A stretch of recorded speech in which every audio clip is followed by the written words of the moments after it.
Hi, thanks for watching this video.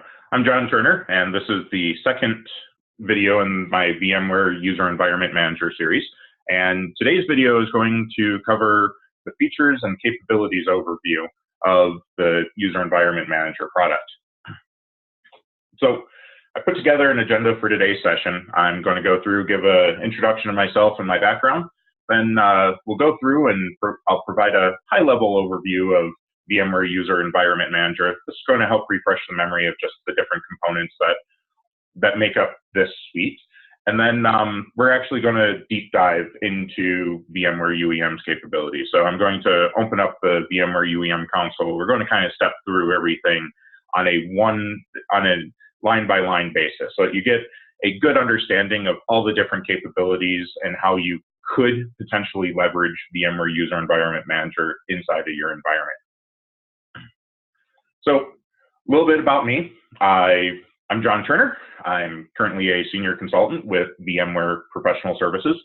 I have 20 plus years of enterprise consulting experience. Right now at VMware, I'm focusing primarily on VDI related enterprise customers. So I'm doing this across all sorts of industries right now, primarily focused quite a bit on government as well as healthcare customers.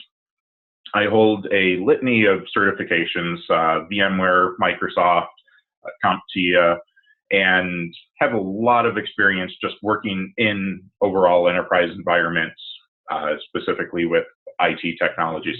So the reason I'm putting together this series is a lot of my customers recently, when they've been going through and deploying VDI environments, really have a concern specifically around how to manage user data and how to provide a persistent experience to their end users while using non-persistent technologies.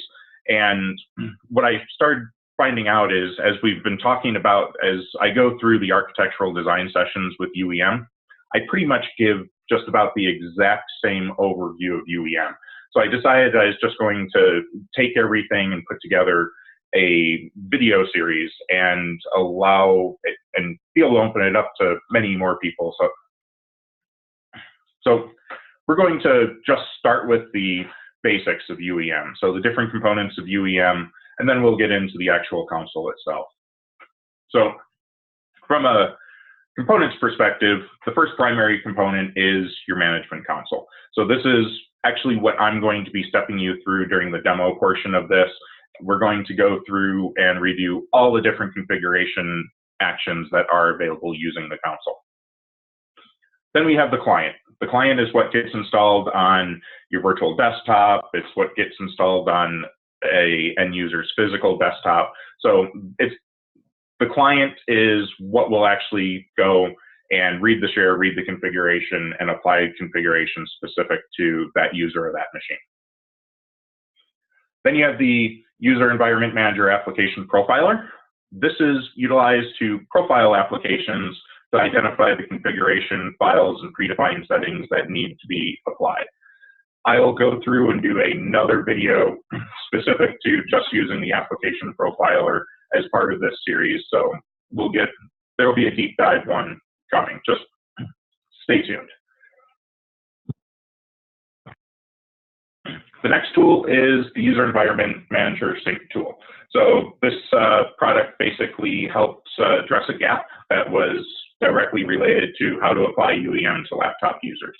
So this allows for offline UEM configuration or offline application of UEM settings to mobile users.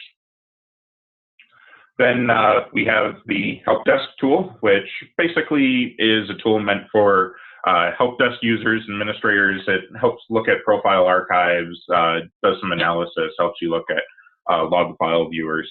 So we'll probably touch on this during an administration video later on in the series. And then self-support.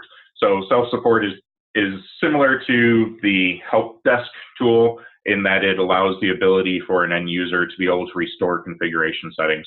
So in a future video, we'll go through both of those features. So just a little bit about the overall architecture. I the first video of this series, I went a little bit more in depth about the architecture and how to do the installation of the product. So this is just a quick overview. So from a requirements perspective, you do need to have Active Directory. You need to have some sort of centralized authentication because you need to be able to pull group membership and everything from a centralized location. In this case, it's Active Directory. The preferred method for doing a lot of configuration with the UEM install and management is through group policy objects, and you can see a lot of that in the first video series that I did. Then we have the endpoints that have the UEM agent on it. UEM agent can be installed on a number of different endpoints. So it can be installed on RDSH hosts. So if you have terminal servers out there that you have users logging into, you can use UEM with terminal servers. It can be installed on VDI desktops, and it works with a number of VDI providers, not just VMware, but I do know customers that are using UEM in a Citrix environment. You can install it on physical machines, and then you can also install it on laptops as well using that syncing agent. From the overall infrastructure perspective, if you look at the middle section of this slide, so at the heart of UEM, it's 2 file shares. You have a central configuration share that holds all the global configuration for UEM, and then you have the user shares. And the user shares basically hold individual user configuration items. There is, excuse me, there is no database required for this product. It's a very simple installation. My last video was just over 36 minutes, and we had a number of starting slides as well. So there's a VMware blog out there that pretty much walks you through everything my first video did, and they claim that you can install it in 60 minutes or less. Honestly, in a lab environment, I've been able to get it installed in about 30 minutes. So you can definitely deploy this product pretty quickly for a lab environment.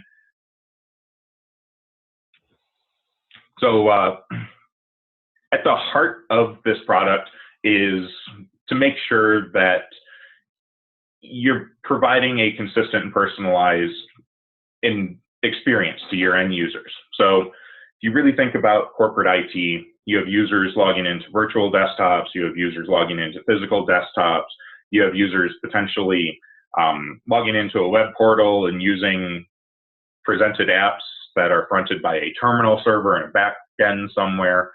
And the goal of UEM is to provide a consistent experience to that user, no matter where they log into. So when we think of persistent experience, there's a lot of things that go into managing user experience in a corporate environment. If you really think about it, you have things like Microsoft Office configuration settings. So custom dictionaries inside of Office, email signatures inside of Outlook, stuff like that.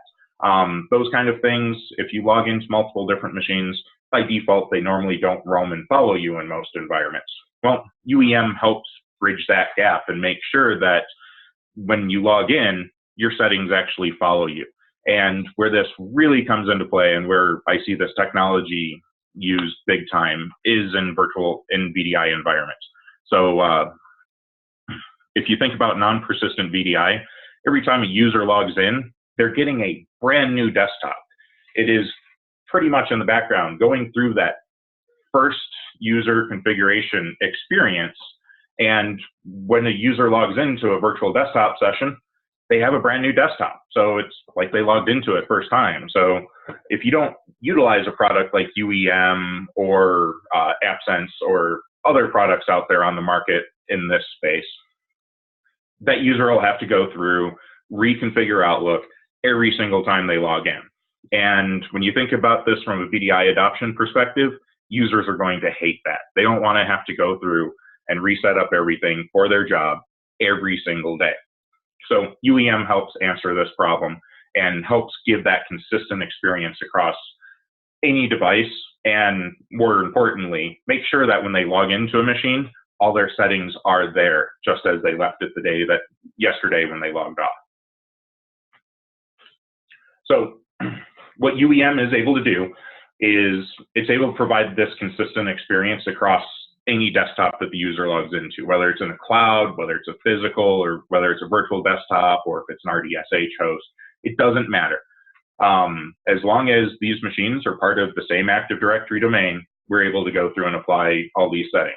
And what you'll see, especially during the demo that's coming up shortly, is we're able to do a lot of dynamic configurations based upon user context. And when I say user context, I'm talking about the location that they're physically located, or how they're connecting to the environment, whether it's VPN or if they're directly connected to the network, or if they're connected over a slow link versus a fast link. There's a lot of stuff that we can apply based upon those contexts. So if you really think about it from a user performance perspective, from a VPN perspective, let's just take this use case for a second. VPN connections can be across all sorts of bandwidth. So if you think about sitting at a Starbucks that may be sharing a pipe with a whole bunch of other people, or utilizing hotel Wi-Fi where you're only getting, 150K a second maybe, versus using home broadband, there's going to be a wide variety of experiences in there. Now with UEM, we can say, look, if you're coming in from a remote location, we're going to dynamically throttle the session so that some of your user experience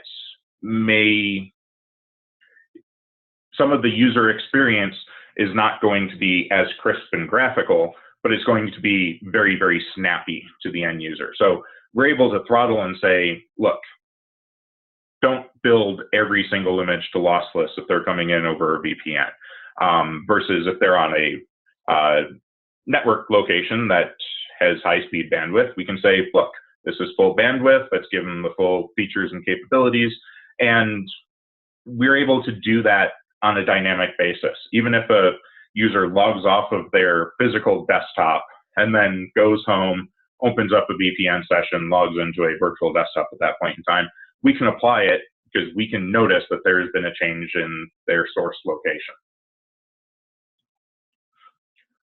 So just real quickly, one of the nice little slides that I like to kind of go through.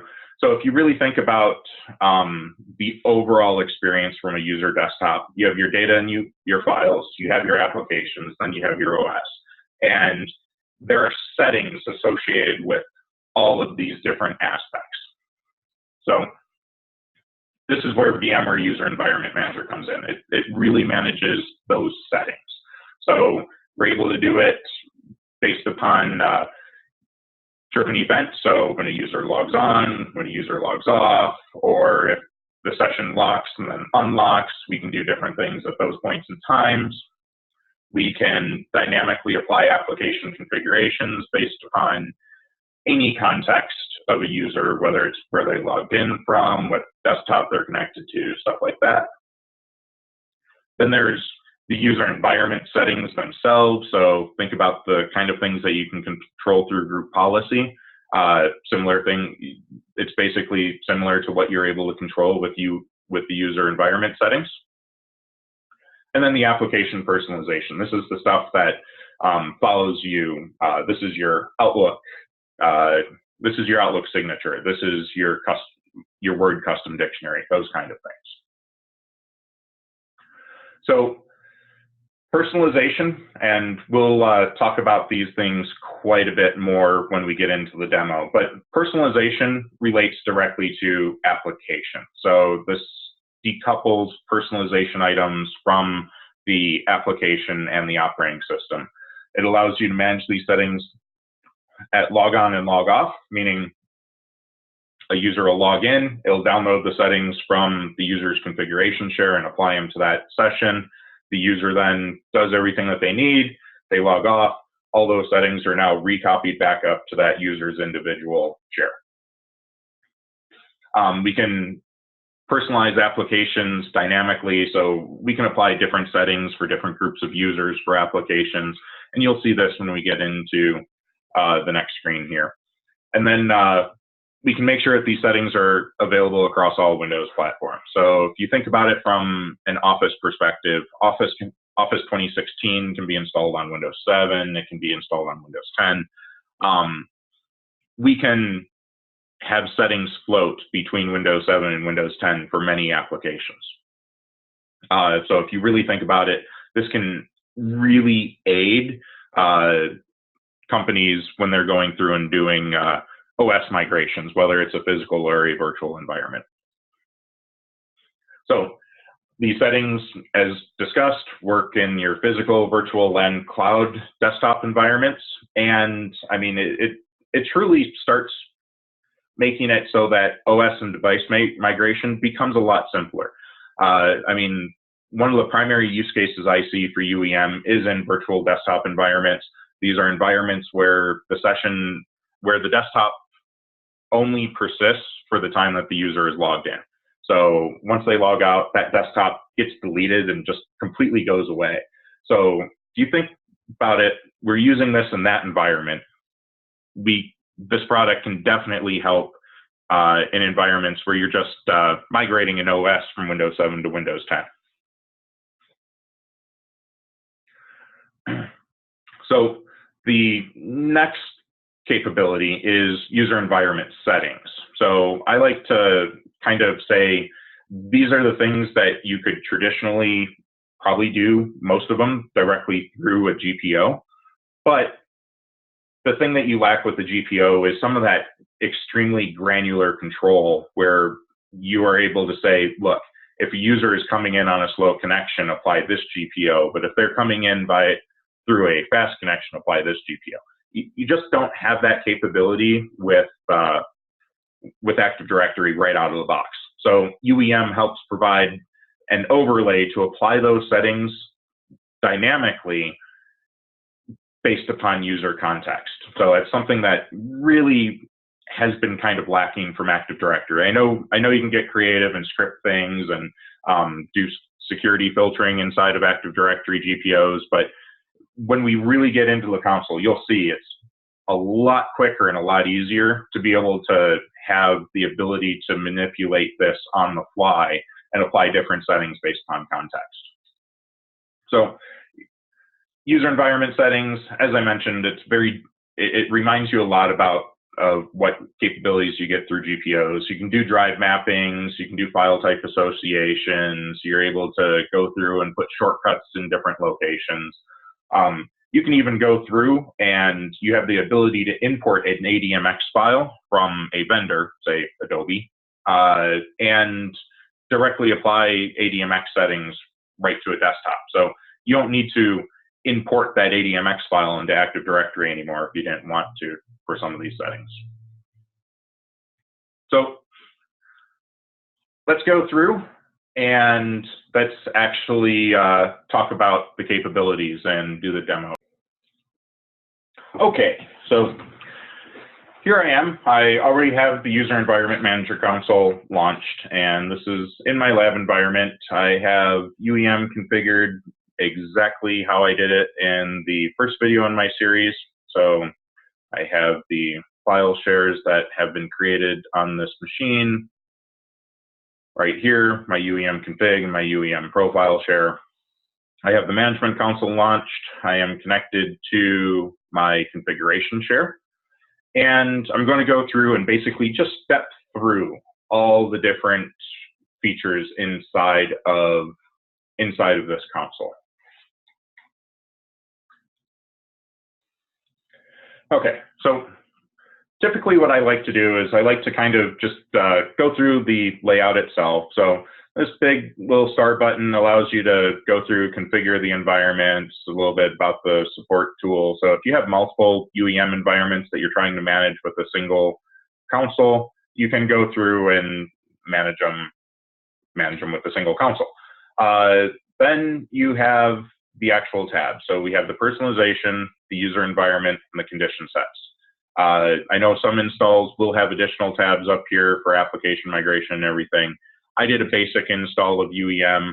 I did not install any of the application migration plugins or whatnot, so we're not going to cover those in this session today. But condition sets go through and basically define specific criteria. The user environment, so condition sets set the specific context that you would like to apply something. And we'll go and do a deep dive here in a few minutes, but I just want to go through each tab first.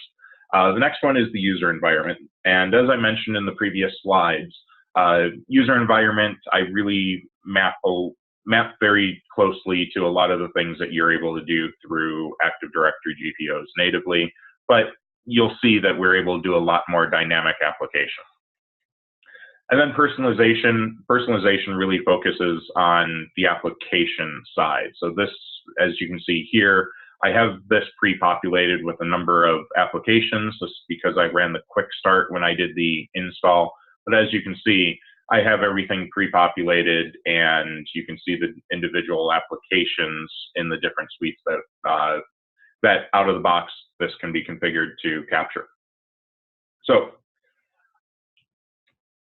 with that quick high-level overview, I always like to start with condition sets first. And the reasoning behind starting with condition sets first is this is kind of your building block.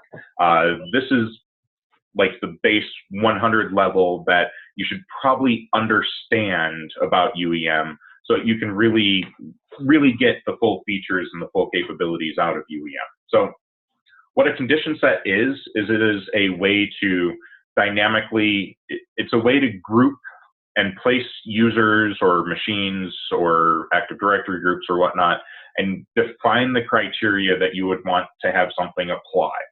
So I'm going to actually go through and show you all the different conditions that you can do. So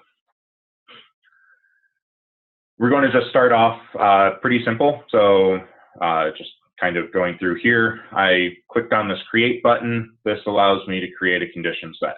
These top three fields basically map for the display. So if you look right behind here, name, label, tag. So name, label, tag.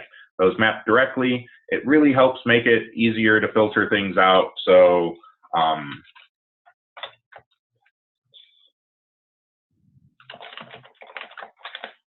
and then we'll say this is meant for engineering team, and then tag engineering. So that helps filter things a little bit inside of that view behind the screen. Okay, so the actual conditions, and all of these settings you're able to choose from any of these settings when you're applying conditions. So first one here is Active Directory site name. So if you really think about how you have your Active Directory sites configured, you're able to apply settings just based upon machines that are in a specific Active Directory site. So assuming that you have your Active Directory sites and services configured, this could be useful if you're doing settings that apply to users that log into a specific data center or users that are in a specific building. So the next condition set is battery. So does this machine have a battery, or is this machine running on a battery? So you can say, if this machine is running on a battery, then I want to apply something different. So in this case, if I'm building a condition, we're going to say computer's running on a battery. So if we just put this in here, when we save this, we can apply this condition set to a setting later on. So we're not applying anything here. We're just defining the criteria of how we want to say certain settings get applied to certain groups of people. So computer's running on battery, or computer has a battery. Next one is day of the week. So we can say, look, if it's Monday, we want to apply setting X, but if it's Tuesday, we want to apply setting Y. So we can specify conditions based on the day of the week.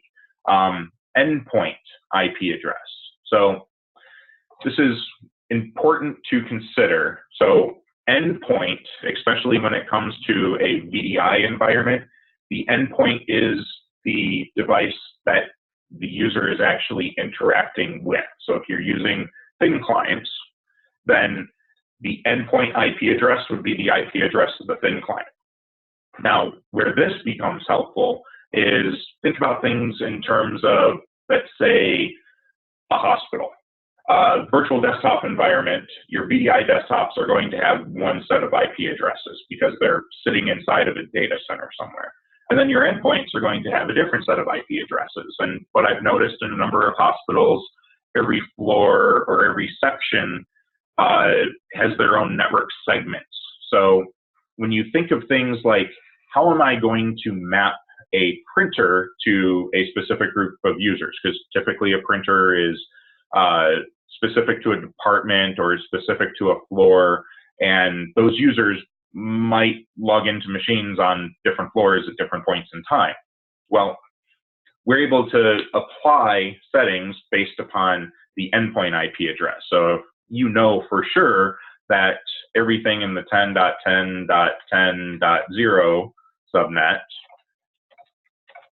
255, so we know everything that on this segment is, let's say, radiology. So anybody that logs into a thin client in radiology might want a printer that is close to them.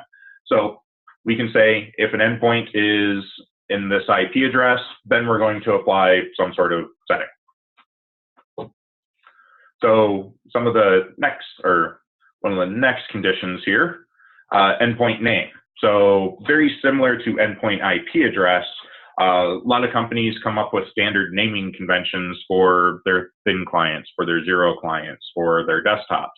So we can say if the endpoint name starts with DEN hyphen, we know those machines are associated with like the Denver site, then we want to apply some settings that are specific to users for Denver.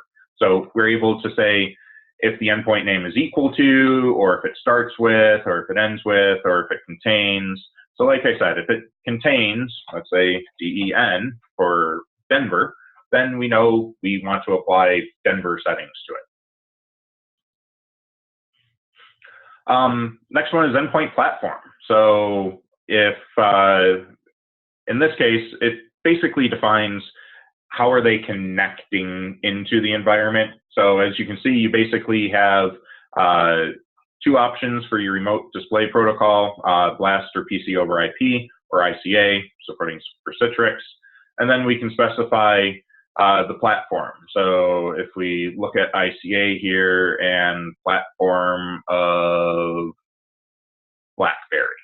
So we can say if a user is connecting through Citrix with a BlackBerry, we want to apply specific settings to an environment.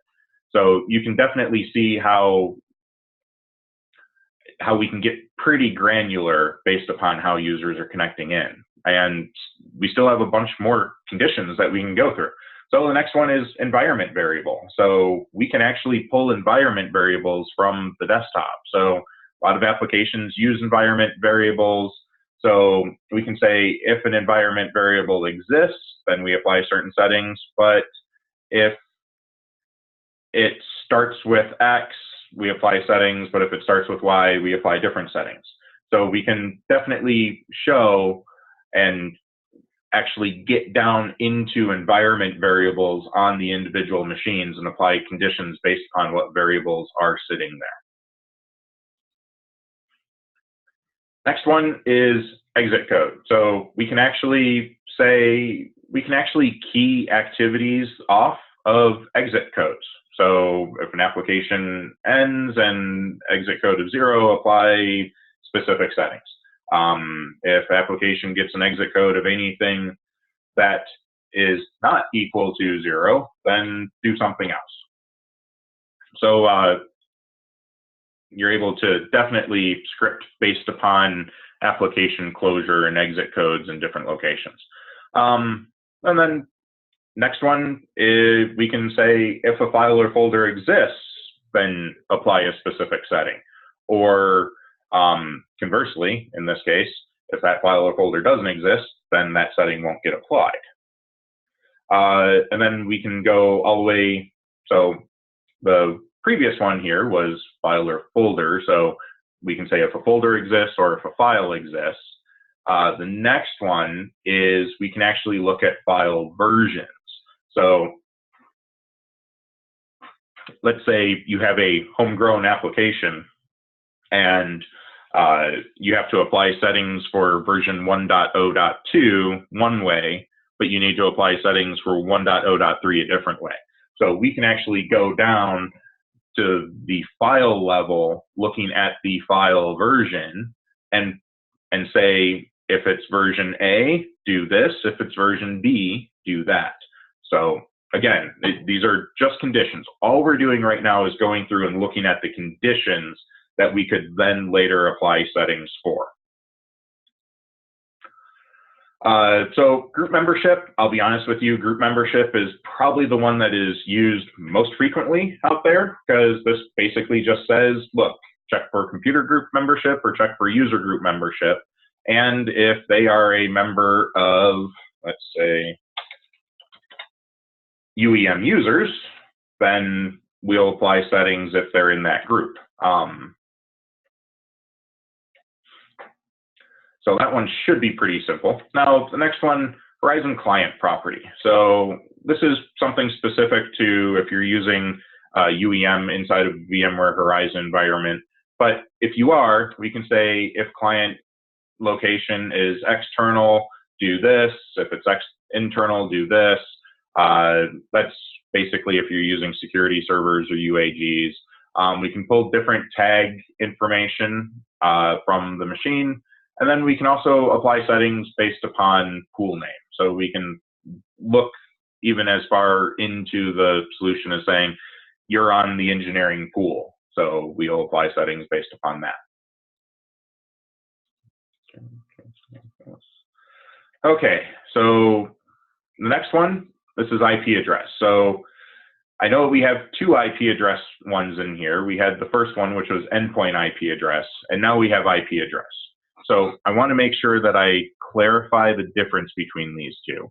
Endpoint IP address is the device that the user is connecting from.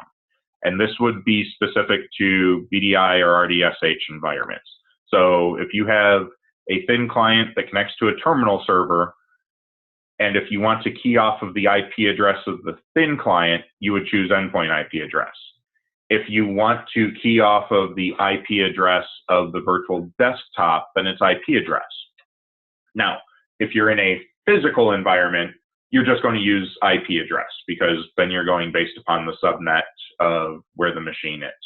In a VDI environment, for IP addresses, you're probably going to use something else in the condition set, something like Horizon Client Property of your desktop pool or something like that. But IP address is definitely used a little bit more in physical environments. And we're basically saying if your IP address is, or if it's between a certain range, then we'll apply certain specific settings. So I'm just going to put 10, 10, 10, 5.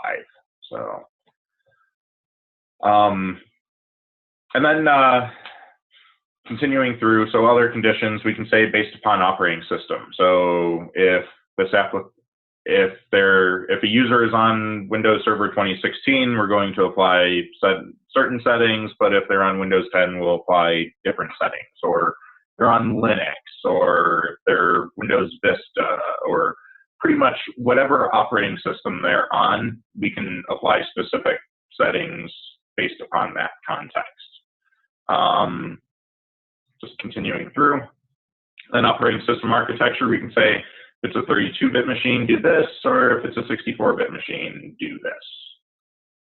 And then continuing through, so organizational unit, this ties back into Active Directory.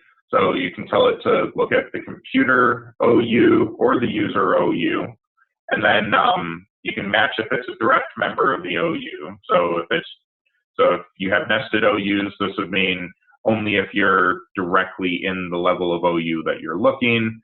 We can ignore domain information if we wanted in this case.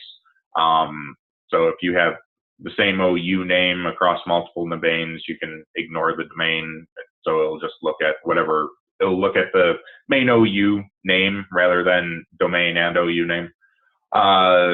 So yeah, you can basically, if you have users or groups defined based upon organizational unit. You can apply settings just based upon organizational unit. And then registry key. So pretty similar to the files and folders. We can say, look, if H key current user Microsoft this thing exists, then we're going to apply settings. But if H key current user Microsoft this thing doesn't exist, then the settings won't get applied. So registry value, so key is the key level, value goes down to the actual value. So if it exists, if it's equal to 10, so we can go through, and if you look, we can go basically two levels down. So H key current user, and then the actual setting here.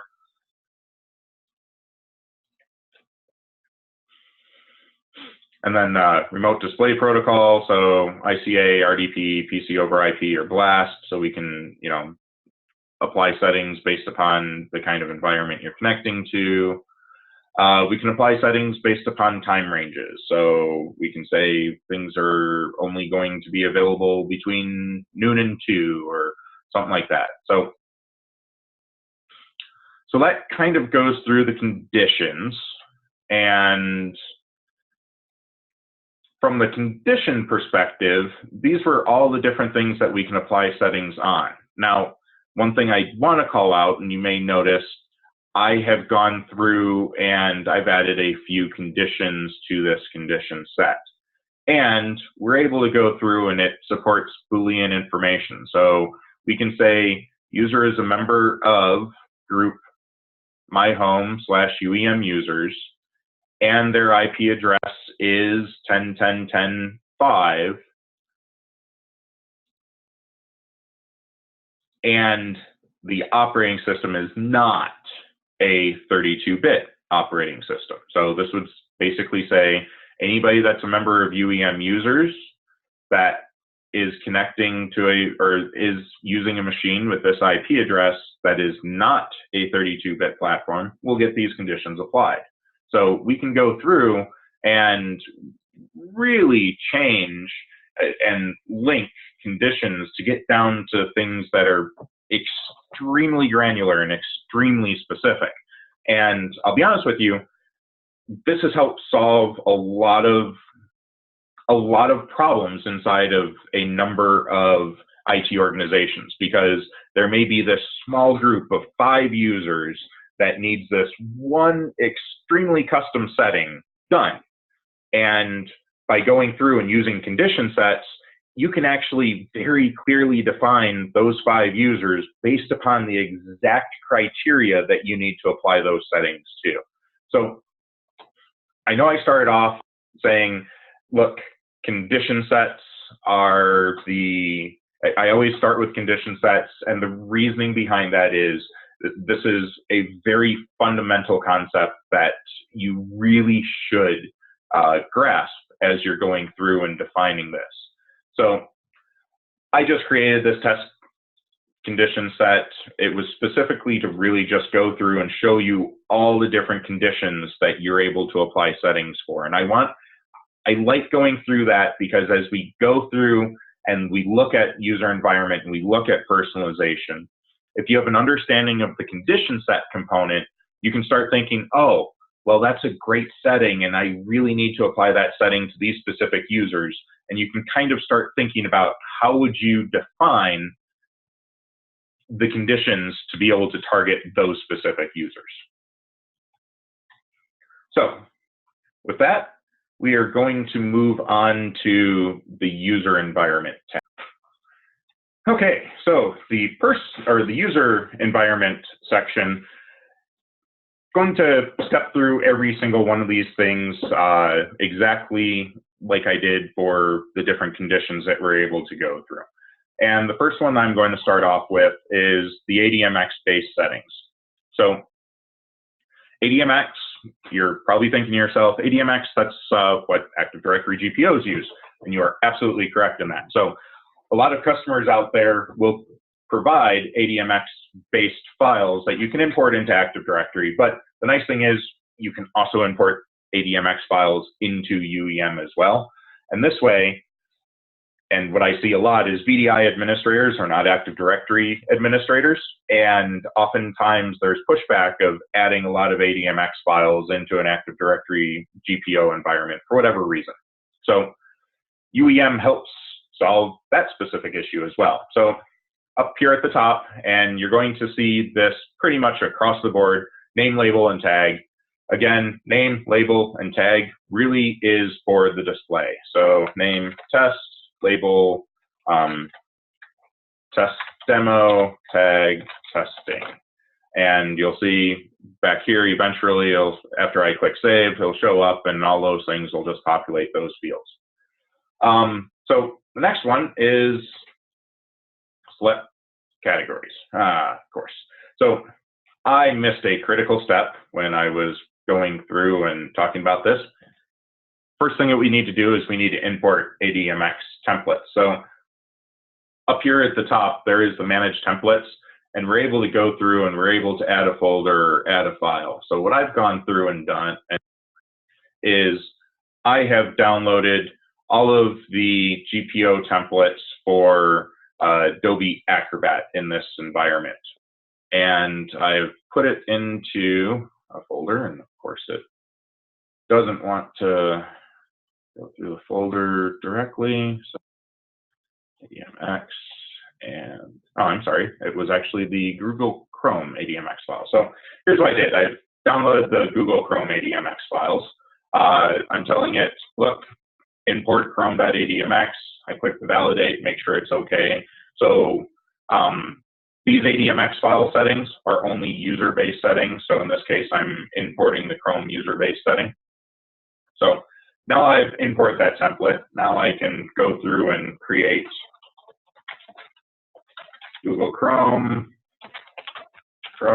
tag engineering. So this is going to be a ADMX-based setting for Google Chrome specific to an engineering team is kind of the thought process behind what I'm creating here. Then I can choose the administrative templates, and everything that I imported under Manage Templates now shows up here. I'm able to go through, I'm able to select what I want to be able to present as a category. And then after I choose that, then I choose Edit Policies, and this shows exactly what I set as the category. And then I can go through and I can choose the exact setting that I want to go through and enable. I click OK, so I show that one is enabled. I do this, I say new tab page URL goes to google.com and OK. So I choose two settings in there that I'm going to apply for Google Chrome. I close this. Now, if you look in here, it shows you just the settings that you're applying in this case. And you can further filter out these things by unchecking all these things. And that way it's just very clean and everything. So when people are editing policies, they only see the categories that you want to provide. So if you're really filtering things down, you only want to apply certain settings. You don't have, even though you're importing the entire ADMX file in this case, you're able to select the categories of it, so it only displays a few things. And it really helps for the filtering of these things. So we can actually go through and filter these ADMX files a lot better than even the Group Policy Management Council is able to filter. So you're able to do this based upon standard ADMX templates. You import them using Manage Templates. You configure, you select the categories that you want to show, and then you edit the policies. So as you can see, I added this category. Now it appears. Now I can edit settings for that. So ADMX-based settings allow you to apply ADMX configuration to desktops without actually importing those ADMX files into Active Directory. Now, you're probably wondering, well, you went through condition sets before. How do I apply those condition sets? Well, Glad you asked, because that's on the conditions tab. So now we're able to go through and we're able to say, okay, use a condition set that's been created. And there's the condition set for the engineering team that I had just created. So we can apply it here. One thing you will notice is here in the conditions, everything that we went through, you're able to go through and choose everything individually at this level as well. So starts with DEN. So you can do individual conditions on individual settings. So the reason I start with, one of the reasons I start with condition sets is I don't want you to get in the habit of adding conditions right here. The best practice is create condition sets and use condition sets at this point rather than defining individual conditions, because more than likely that condition set that the condition set that you would create for an individual setting, realistically, you're going to use for multiple settings. So that way, if you create a condition set using the condition sets tab, you use it once, or you create it once and you can use it multiple times. It's the same condition. It's consistent across the board. So that's where you go through and you define your conditions. So if you really think about it, you do your general settings first, and then you define your conditions that you want to apply those settings to, and then you click save. And now you can see Google Chrome for the engineering team, and we're going to enable or disable pinless authentication, and we are configuring the new tab URL to go to google.com for anyone that is part of our test condition set. So anybody that's not part of this test condition set will not get these settings. So again, just going back, refreshing your memory, the test condition set that we had is user is a member of this group, logging into a machine with this IP address that is not a 32-bit machine. But whatever condition set that you create, whatever you do here, if you say use this condition set, it's only whatever setting that you set here is only going to be applied to the users that exactly meet this condition set. Okay. So the next one is going to be app. So app volumes is a new addition, I believe, in UEM 9.3. It's carried forward in 9.4. And this is really, right now, the primary feature, primary capability of this is if you're using Office 365 in an environment and you need to have Outlook using OST files. And in a non-persistent VDI environment, OST files cause an issue. So typically, you'll either go through and set up Exchange in online-only mode, which works fine for on-premise, but usually with the cloud-based provider has a little bit more issues. The VMware solution to this is redirect OST files into an app volumes writable volume. And what this specific user environment setting does is it basically enables that. So in this case, you would need to have app volumes writable volumes installed inside of your environment. And then you'd go through and you'd say, look, for whatever users, so we'll just say, and we'll say all users. So this is, so basically same thing. Again, these general settings are all for filtering in the screen. But basically what we're saying is Outlook OST for all users, we're going to store the offline Outlook data file onto a writable volume, and we're able to specify the folder location that is associated with it. In something like this, we are definitely going to need to have some sort of a condition set that is related to VDI users. I'm just going to show you how as an example of how I would go through and build this. I would basically just come out and say, based on this, remote display protocol, we'll say PC over IP, and remote display protocol of last. So this is just one example, one way of being able to do it. Another one would be able to say Horizon client property of pool name. If it exists, we know it's Horizon. There's a number of different ways. I know I just built these conditions right here. Again, best practice would be build your condition set and then and then you just add the condition set here. But I just wanted to kind of show you how I would build some of those conditions. So as for app volumes, I do expect to see more features being added to this in future versions while we address specific issues like OST files on Office 365. So next one is application blocking. So you can think of this as truly application blacklisting. And by default, application blocking is not enabled. You do have to come up here to global configuration. You have to enable application blocking. And then you can specify the conditions that must exist for application blocking to be applied. And then you can specify specific executables that would run when a process gets blocked, or you can specify a message title and message text saying this was blocked because we don't want you using this application. So you start here at the global settings and you define these things.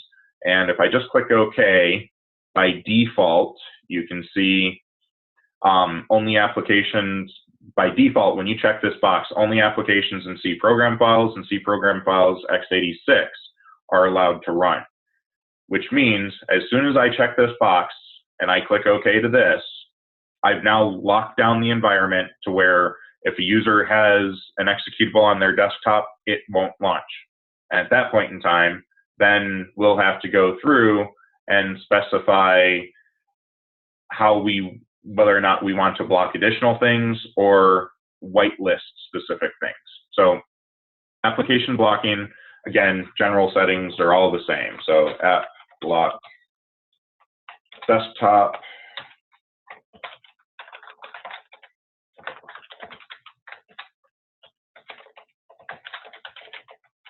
So basically, I want to block. So by default, anything that's on the desktop is going to allow. By default, any executables on the desktop won't run anymore. So now we would have to go through and create an allow rule saying, okay, I want this to be path-based, and I want to add a specific folder, and we're going to say C users administrator desktop, and then OK. And I'm going to come here and go %username %. So if I go through and do this, now I'm saying we're going to allow any executable in the desktop to be launched. So this is a little bit more of a higher level concept that I'm going through right now. I'm going to leave application blocking with this statement.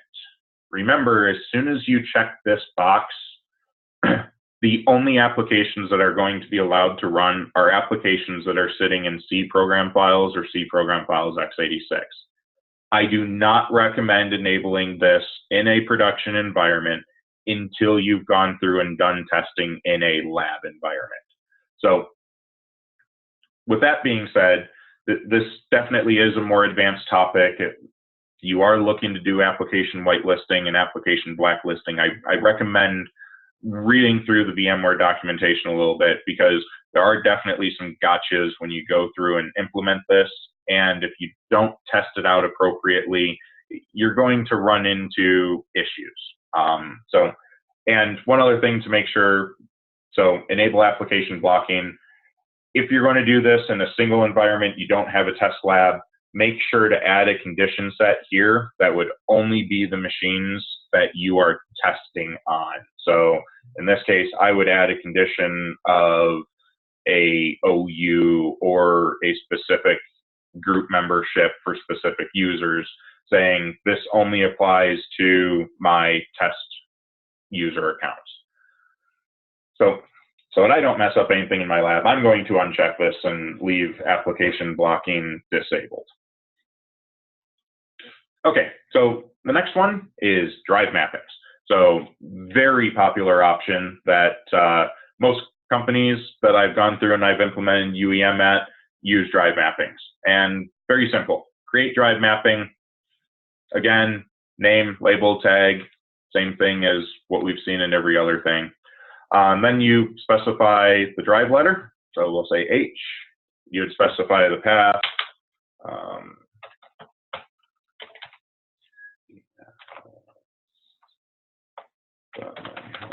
Lab/share. You can give it a friendly name of my share or whatever you want to, or engineering. So, and then we have the option of saying, okay, don't overwrite if a drive letter is in use. Be careful of using run once and undo at log off and refresh during drive mapping refresh, because run once may have some issues if you're on non-persistent VDI, because remember, you're getting a brand new desktop every single time. So I never use run once unless it's for doing scripting. At that point in time, I want to make sure that things only run a single time. Undo at log off and refresh during drive mapping. So if you think about it, when you map a drive, it will become part of a user profile. So if you don't want that drive to persist from the user profile perspective, you'd say undo at log off. And basically what this does is when you log on, it maps it. When you log off, there is an unmapping that goes through and happens. And again, same thing. You can do conditions, or I recommend doing condition sets. So you select your condition set that you want to use. In this case, I'm just going to use the test condition set. So I'm saying map H to this server and this share, give it a friendly name of engineering, and I'm only going to map this drive if they match our condition set. So if you think about it, from a drive mapping perspective, I'm only going to map an engineering drive to members of the engineering Active Directory group. So very popular setting, definitely has some very strong flexibilities. Again, from a conditions perspective, you can also think about things like, so I'm going to apply this if they match this condition set. However, if the Horizon client property of launch tags,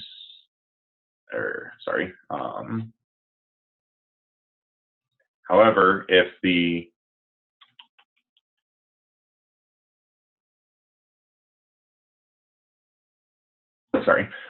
so yeah, if the property tag of client location is equal to external, so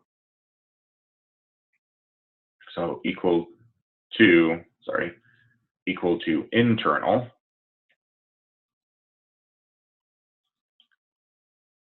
So basically what I did here is, if the user is internal and they meet this condition set, then it gets applied. So if you think about how I just built this, what this means is any user that's coming in externally will not get this drive mapping. And I see this a lot in higher security environments, to where, let's say there's patient files stored on a specific file share, and if a person is connecting in externally from their home machine, you may not want to give them access to that file share. So we don't map the drive at that point in time if they're coming in externally, but we give it to them if they're internal. So again, very powerful in defining conditions, and you can get some very granular configuration settings to solve common IT business challenges based upon these environments. So again, I'm just creating some test things in this environment just for demonstration. Okay, next one is environment variable. So we can go through and we can define environment variables. So if you think about it from a Windows variable perspective, we can just define them through UEM. And same thing, general settings, name, label, tag. We can specify the variable. So in this case, let's say we want to say variable name is department and value is engineering. And in this case, I would give it a condition of organizational unit, and we're going to say engineering, and then okay. So if user is in the engineering OU, then we're going to assign a department variable with a value of engineering. And that way, if you have some scripts that key based upon variable names, those scripts will work based upon the variables that you're able to set here. Next one's file type association. So this is where, let's say, for instance, inside of a VDI environment, you have a parent image that has Adobe Acrobat Pro, Adobe Acrobat Reader, and a number of different applications that can open up PDFs. With file type associations, you can say, look, I want to open up extension PDF with, and then you could just click browse here, find your PDF viewer. You can say, look, anytime you're opening up a PDF, open this application with these arguments. You can go through and give it a specific non-default icon path. You don't fill in icon path and icon index, it just accepts your default PDF icon, but you can specify specific ones in there. And then again, conditions. So let's say, for instance, you want to use Adobe Acrobat Reader for everyone, unless if they have Acrobat Pro installed. In that case, what you do is you could build a condition set saying, if the desktop has a file or folder of C program files,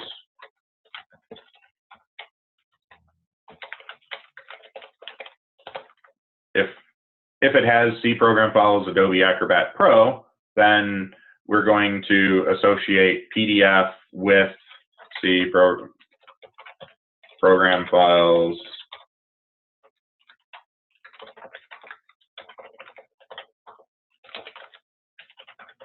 acro.exe.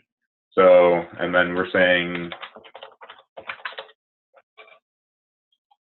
so now we're saying anybody that has Adobe Acrobat Pro, we're going to associate the PDF application with the Acrobat Pro executable. Yeah, so next one is files and folders. So this one allows you to create files and folders in specific locations. Excuse me. So basically, here are your default locations that it's going to allow you to create files or folders in. And if it's something that you want to do, you would go into the folder. You would create the file and say new file, whatever. So in this case, I want every user to have a new file on their desktop. And so I add the file there. After I'm done making any changes, I close this, I hit done. Now that new file will show up on everybody's desktop. And I have the ability to say, I want that file to show up after everything, after all the user settings import, or before all the user settings import. So this setting is really meant to help with some process chaining. So if you need to have certain things in place before an application profile import happens, then you would create the folder before that import happens. Or after the import happens, then you create the folder, is basically what this is.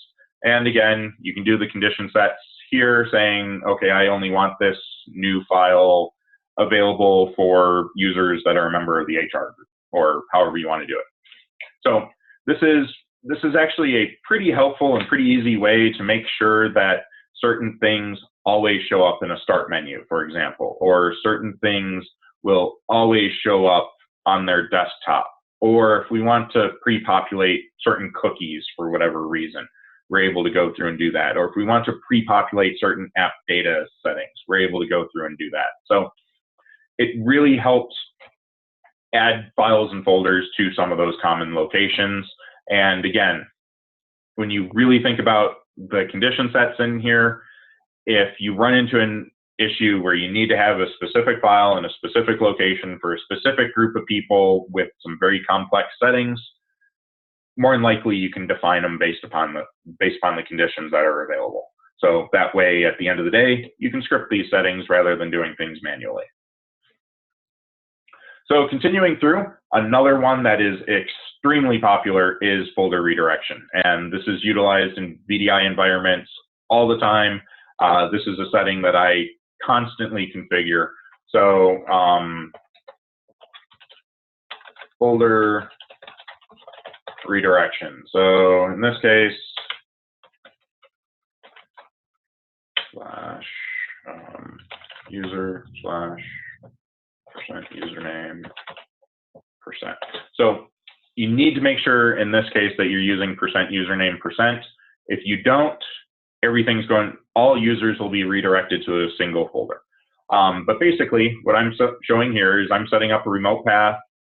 This is a path that has been created. So mhl-cs/user has been created as following Microsoft's standard roaming profile configuration for the folder. And then you can check what folders you want to redirect. So documents, downloads, music, pictures, videos, those are all selected by default. Then down here you have the warning about redirecting highly active profile folders might degrade performance.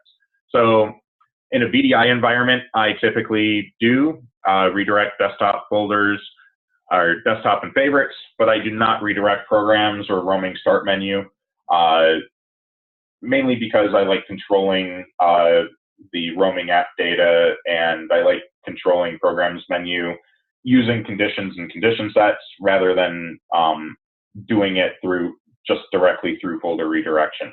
One thing I will say, especially in VDI, desktop and favorites, the desktop folder has to be available for a user when they're logging in.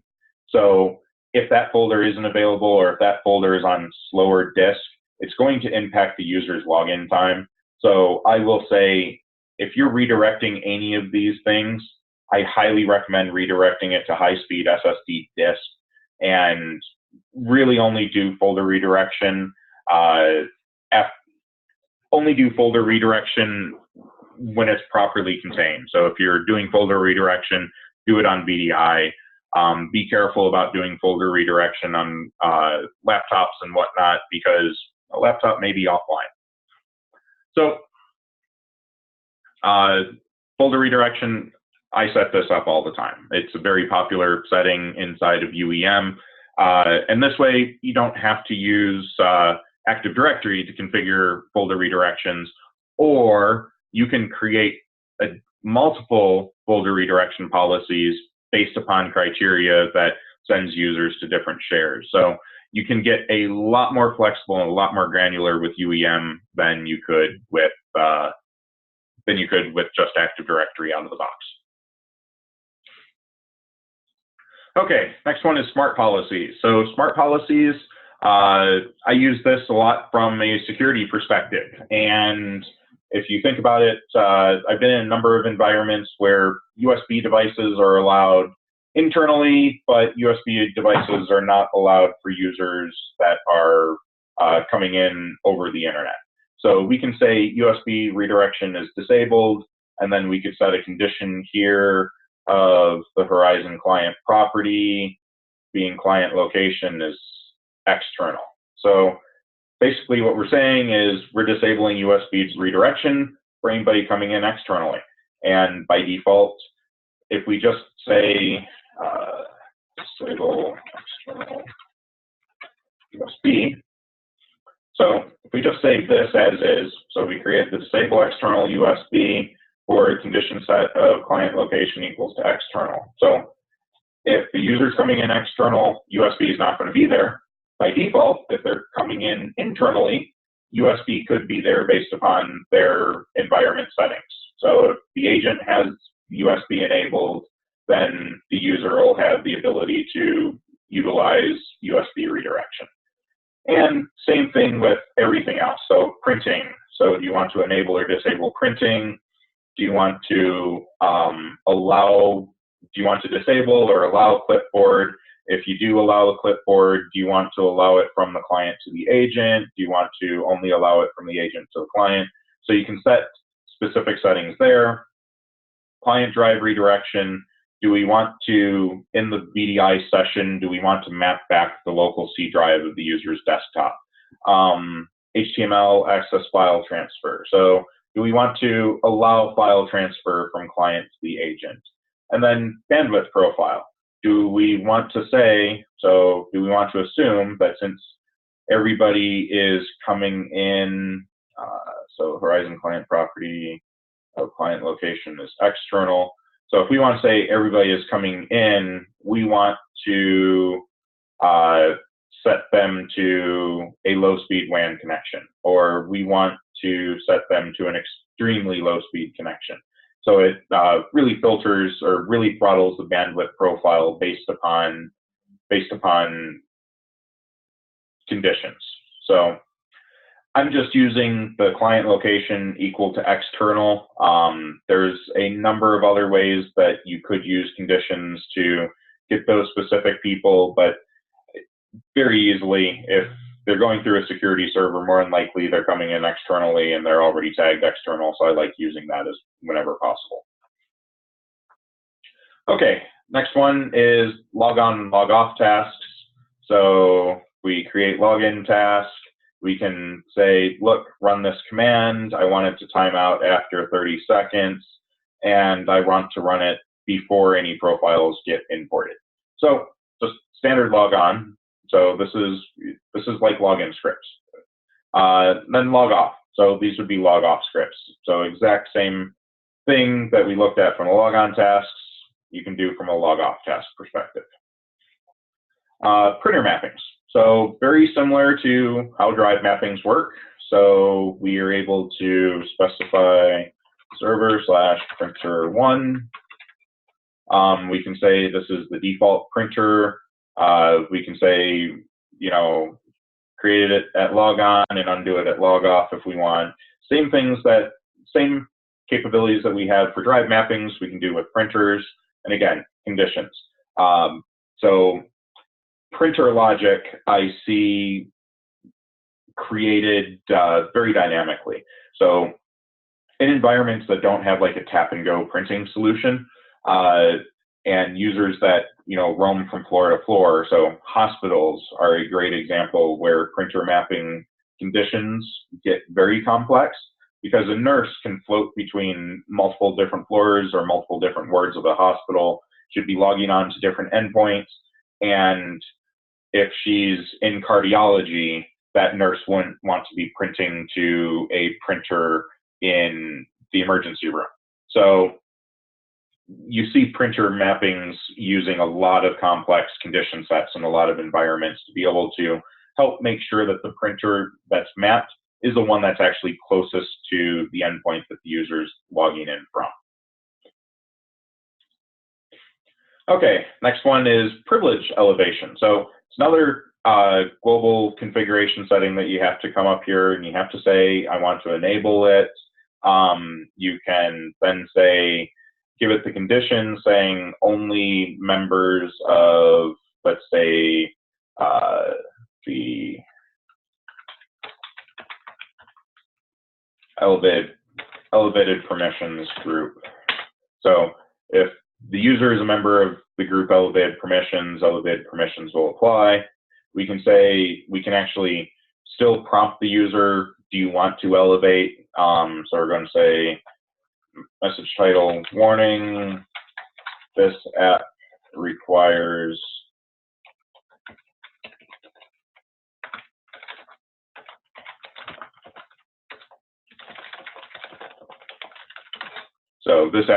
privilege elevation. Do you want to proceed? So we can ask, and then we can say, look, if we're elevating the parent process, also elevate the child processes. So you have to do this on a global setting. Be very careful turning this on. Use of this feature is going to elevate access of applications, so if they quote unquote run as administrator on a machine. So you want to be very careful about using this. But so you enable it, and then you can say, let's create a privilege elevation setting. And we can then say if it has a specific hash or if it's a specific publisher, and then you can click add and you can choose your executable file that you want to elevate. So let's say path-based, we want to select a folder of C program files, Internet Explorer, C program files, Internet Explorer. Bad thing in a production environment, I'm just showing this for demonstration. So I'm just basically saying, I want to elevate anything inside of this folder. I want to go ahead and elevate child processes that are spun to this. So basically, like I said, this is the equivalent of saying, of right-clicking on an executable and saying run as administrator. So privilege elevation is available, just like using application blocking. It's a global configuration setting that you have to enable first. Again, I recommend anything that uses application blocking or privilege elevation, test in a lab environment first.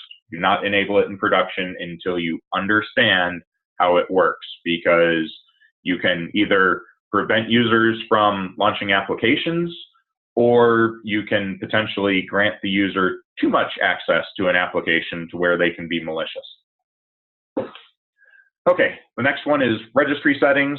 So we can actually go through and create registry, create entries into the registry. And we can say, use an empty reg file or import a reg file. So if you go through, create custom registry settings, you can export them from one computer, and then we can say, import it from a specific registry file that's already created, and it's going to go through and apply. So I use the registry settings quite a bit to solve specific application migration issues and whatnot. So if I have to create a custom registry file for an application to make things work, I'll go through, I'll create it outside of UEM, then I'll import the reg file here, and then I'll define the conditions that I want it applied to. Next one, shortcuts. Very simple. It helps define where you want to put a shortcut for a specific file. So again, general settings, you can see that there's a lot of shortcuts already created here. These are created by clicking the quick start during installation, and it pre-populates all these things. But by default, I normally go through, and after I run the quick start, I normally go through, highlight all of these guys, and just tell it to disable.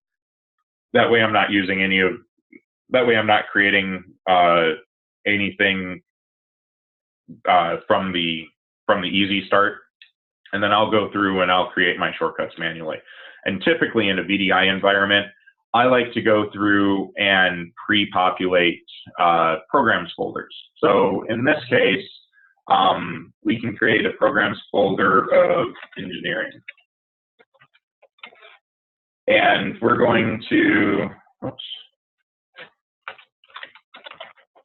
So programs folder of engineering, shortcut name, AutoCAD, target name, AutoCAD.exe. So you would obviously put the correct folder in there. So then we'll add this to the engineering folder, and we're going to call this AutoCAD label engineering shortcuts. And then engineering, and then my condition set of Active Directory organizational unit of engineering. So basically what I'm doing here is I'm saying AutoCAD, and then I can create another shortcut here called ArcGIS. And again, engineering shortcuts, engineering, target, C. And then again, this is an engineering application, so I want to add it to the engineering folder. And then I click save. So what you can see here is I'm now creating a start menu for specific groups of users. So if you think about VDI, your parent image may work across multiple groups of users, and you may have a lot more applications on that VDI image than a standard task user may use. So I use shortcuts to create program folders for users so that they see only the applications that are specific to them, and I can go through and I can really customize the shortcuts that they see inside of their start menu. So shortcuts are used quite a bit. You don't have to go through and manually create the start menu if you don't want to. I typically do just because I like truly controlling the user environment, the user experience. And when you really think about getting down into the condition sets, you can get very granular and give a very personalized experience just by doing your condition sets properly. So next one is triggered tasks.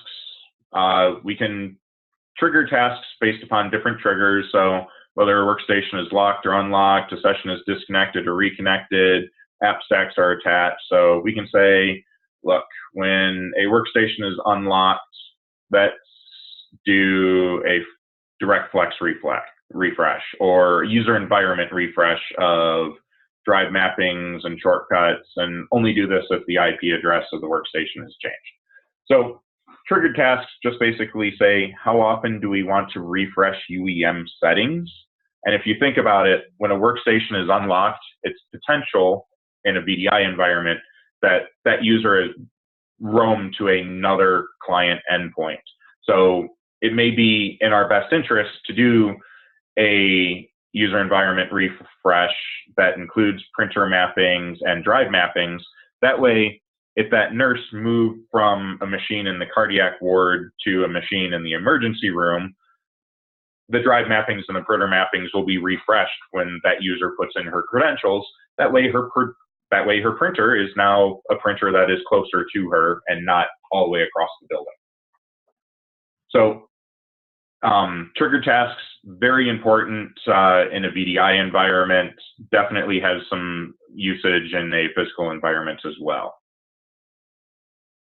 And then we have some window settings here. So you can't click on window settings. It's just kind of a parent category. So display language, let's say, for instance, you have a multi-user, a multi-language interface parent image, and you have users from all around the world.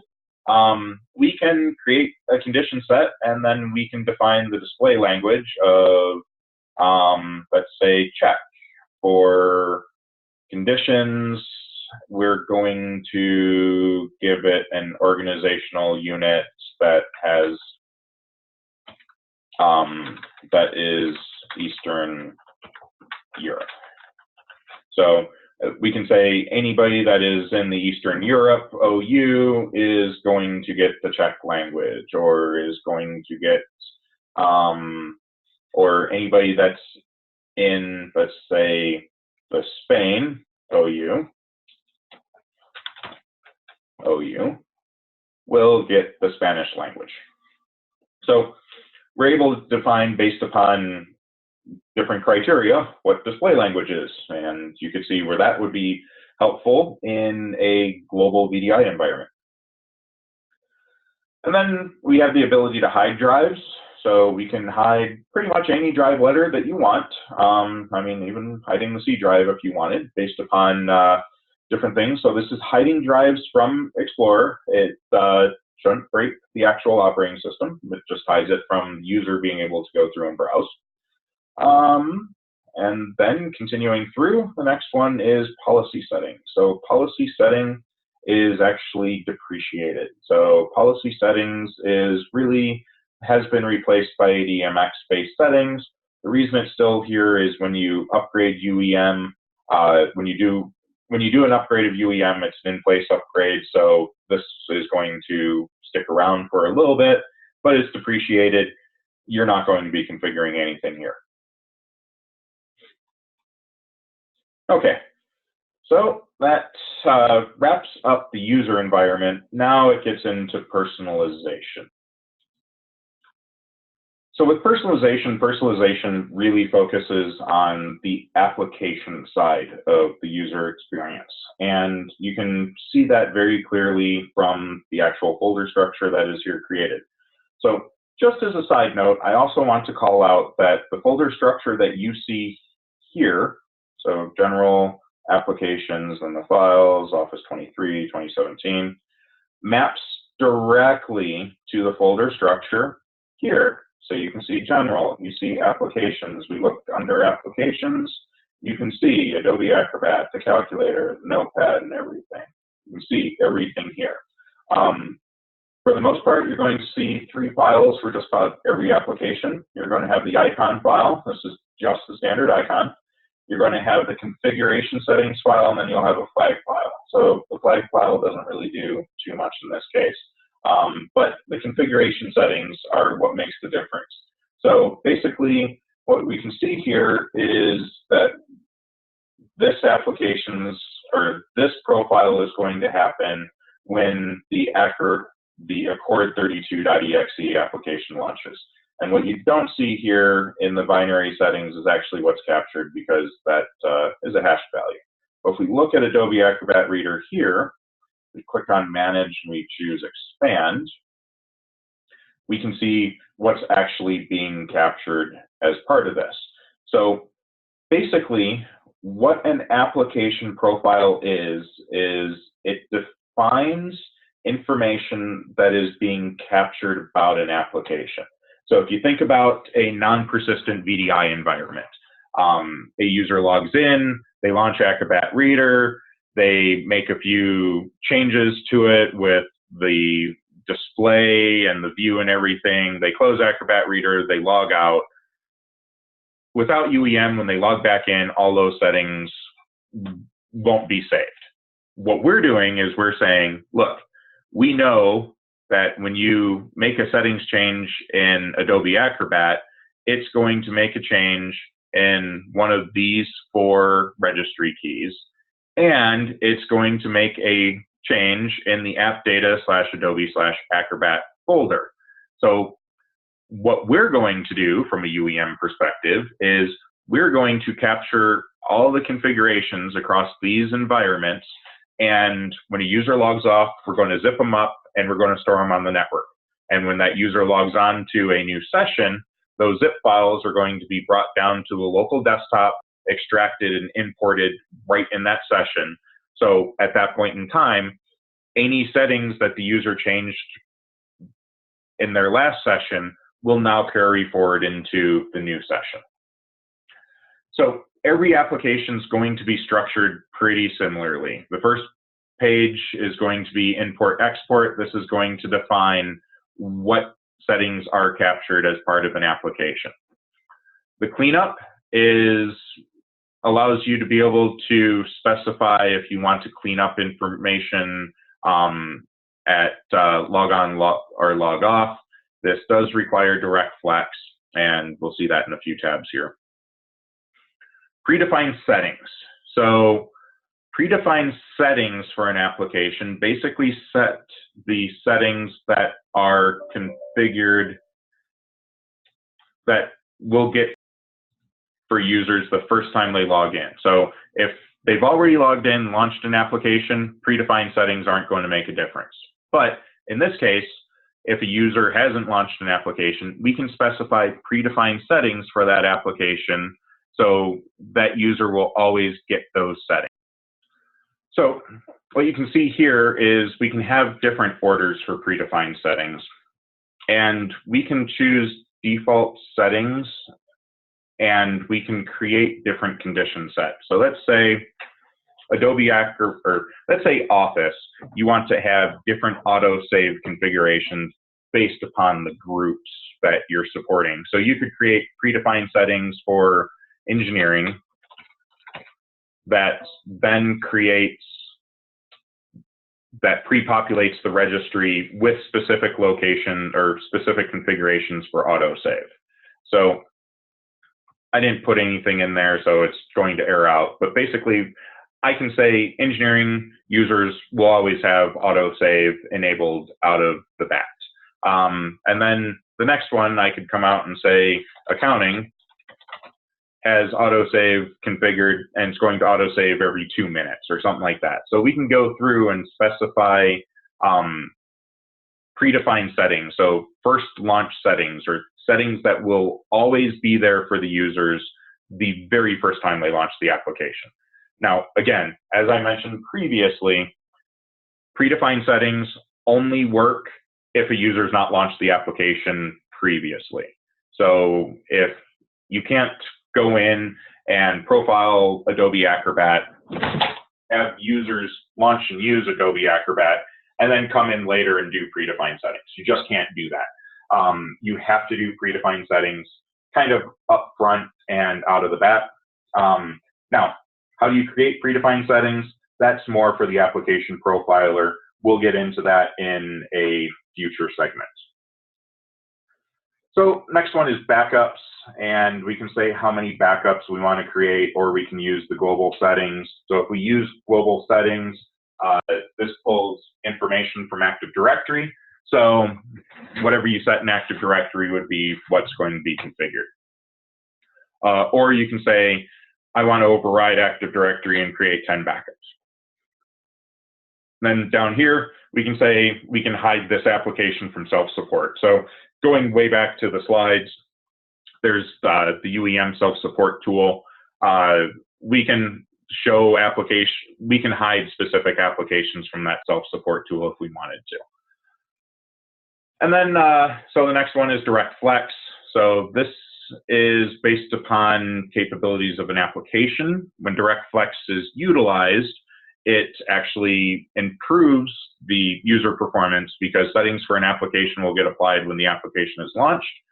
And then when the application is closed, settings are copied back up. So whenever possible, if you can use direct flex, it is definitely recommended. However, some applications don't support direct flex. It is a little bit of a trial and error to figure out if they do. If for some reason you have issues with capturing of data, I recommend disabling direct flex from a testing perspective.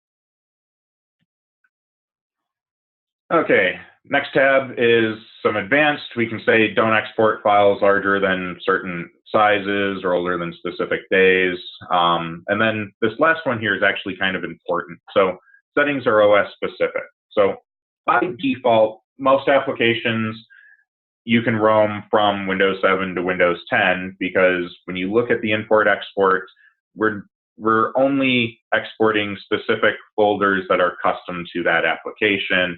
And as long as these registry keys and files are consistent across versions, you're good.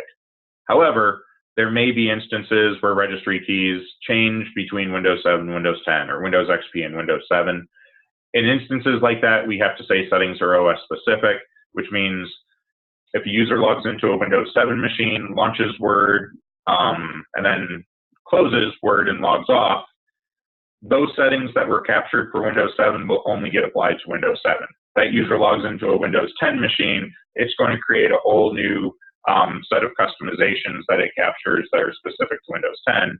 So if they log into another Windows 10 machine, they'll get those settings. But if they log into another Windows 7 machine, they're going to get the Windows 7 settings.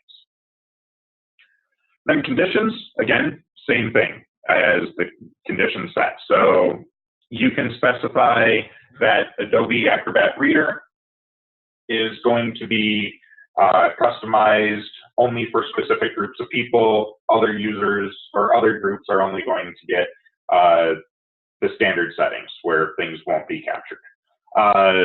So at the application level, you can do conditions and you can apply these settings based upon conditions.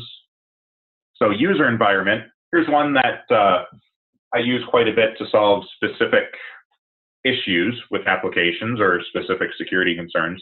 Let's say, for instance, we want to create a drive mapping, but that drive mapping should only run when Acrobat Reader is there. and we're going to say that's server / Acrobat. So we can say, when you launch this application, map this drive, and then we can say, once you're done, unmap the drive. So if you think about it from a finance perspective, let's say there's a specific homegrown finance application that accesses stuff on the user's F drive, but let's say we don't want users to just be browsing that F drive at any point in time. We just map the F drive for that application. When the application's done, the drive mapping goes away. We can do similar things with printers as well. So let's say there's a specific form printer that is used for a specific application. We can map it just when that application is launched. So you can see, we can say run a specific task before we import this application. We can map a drive when we use this application. We can make sure files and folders exist. We can map a printer. We can make sure specific registry settings are there when this application is launched. So we have a lot of control on how to manage the environment when it comes to a specific application. So I see drive mappings and files and folders and printer mappings being used quite a bit just to help manage how applications are used inside of an environment. Then the last tab is just information. You can give it some happy comments. So if you want to do change control or something in here, you'd be able to go through and do that. So every application's pretty much going to have the same settings that we have just gone through, and we're able to go through and configure it on an application by application basis.